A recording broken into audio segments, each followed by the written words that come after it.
Ugh. Ugh. I don't like my stupid Windows 10. Why? Because it is getting so old. What should I do?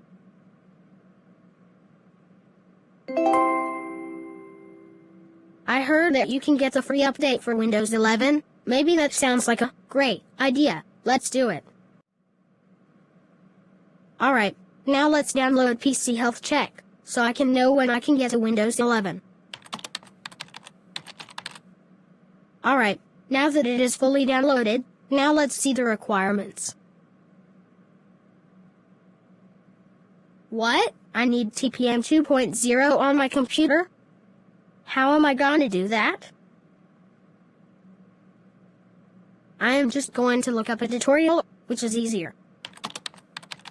Alright, let's see what they say.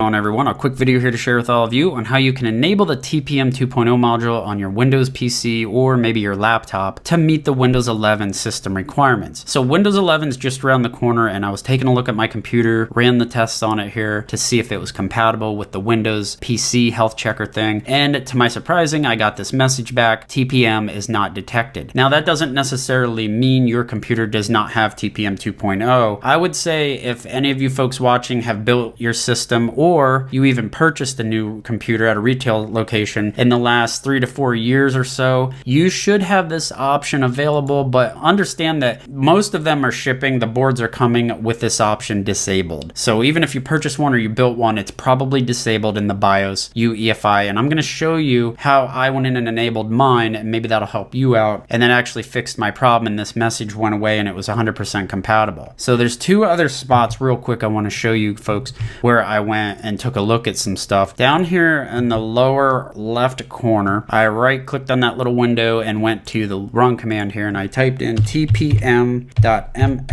okay, and I clicked OK, and that'll bring up the Trusted Platform Module Management on Local Computer. And what's important here is the message. It says compatible TPM cannot be found, okay, so cannot be found on this computer. Verify it has 1.2 or later, or it is turned on in the BIOS. That is where my issue is lying right now. If I go back to this little window and go to settings, and I'm going to go to update and security, and then over here on the left where it says Windows security, I'm going to click that, and then over here on the right side click device security. Once I enable it, we'll see something new in here, a new title. Right now it says standard hardware security not supported, unless you have a super old system and you know it's beyond 5 years old, and even then it might work, but if it's really old, you probably won't have this available. Now if you have a desktop or a laptop, all you need to know is which key to press on the keyboard to get into the BIOS/UEFI. So the first thing I'm going to do here is I'm going to go ahead and just simply shut down my computer, but it needs to be completely powered off. So during the reboot process, right now my computer is starting up, and when it first comes to that first screen, I'll show you down at the bottom, there's going to be some stuff, and it says right here, right in the side, press delete to run BIOS setup. Now, in order to get into the BIOS, you need to actually be pressing the key that yours tells you to press prior to this screen. I know right now my computer's off, so I'm going to start pressing my delete key repeatedly. Now yours might be the F1 key, the escape key, it could be the F10 key. That gets me into my system BIOS just like this. Now some of you may have different looking BIOS screens than this. You're looking for something like, basically go into your settings like I'm going to do on this particular MSI board, and you want to go to something, if you can find a tab in there called security, and then I click on security, and then the first one here, it says trusted computing. If I click on that, mine sits right in here. Mine says security device support disabled, TPM device selections PTT. So if it's already selected for PTT, I know that I have an Intel. It may be different for some of you who have AMD systems, but this part here that says disabled, I'm going to go ahead and click enable. You do have other options here, and for, again, depending on what system you guys have, you probably will be just fine leaving it at the default selection. PTT is just fine. Platform Trusted Technology, or whatever it stands for. I'm going to leave this enabled. And what I'm going to do now is basically go to click X, but you need to make sure you get a pop-up message here here and it says save configuration, you want to make sure you choose yes. Okay, and once you save it, your system should reboot like normal. I'm going to start by going down to the lower left corner to the little window. I'm going to go ahead and right click on that and click run. And I'm going to run the trusted platform module.msc again. And we're going to go ahead and click OK. And now we're going to take a look and see what it says in there. TPM is ready for use. That's looking good. That's looking a little better. Going to go into settings. Once you get into settings, go into update and security. Then over here where it says Windows security, go into that. Go over on the right here to device security.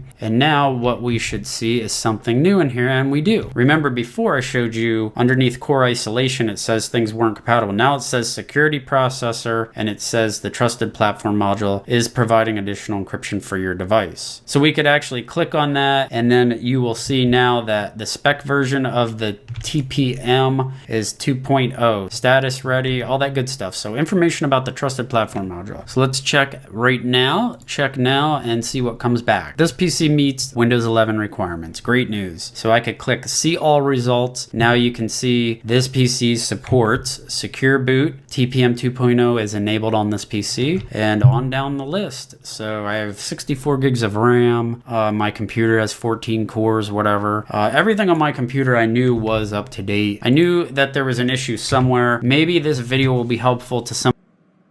Okay, now I will do these things. Alright, now that it's finally done, now let's... What? I need a processor that is supported for Windows 11?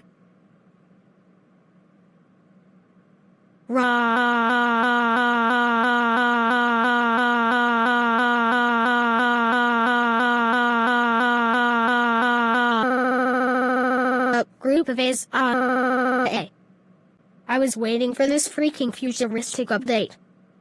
But no, that is just so unfair. That's it. I'm going to break my desktop.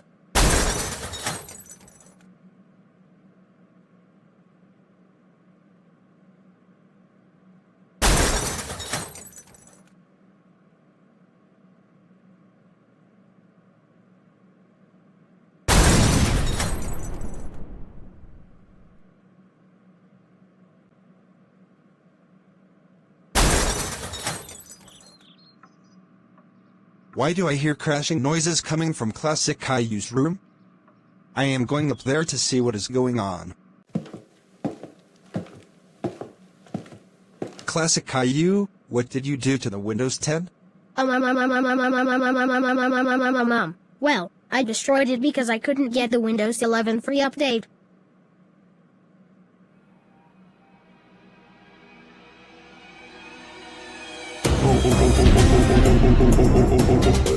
Classic Caillou, Classic Caillou, Classic Caillou, Classic Caillou, Classic Caillou, Classic Caillou, Classic Caillou, Classic Caillou, Classic Caillou, Classic Caillou. I cannot believe you smashed that Windows 10 just because you didn't get the Windows 11. And also, I am not buying any Neatfix or processors from now on. That's it. You are grounded till you get your Windows 10 fixed. Now, go to bed right now.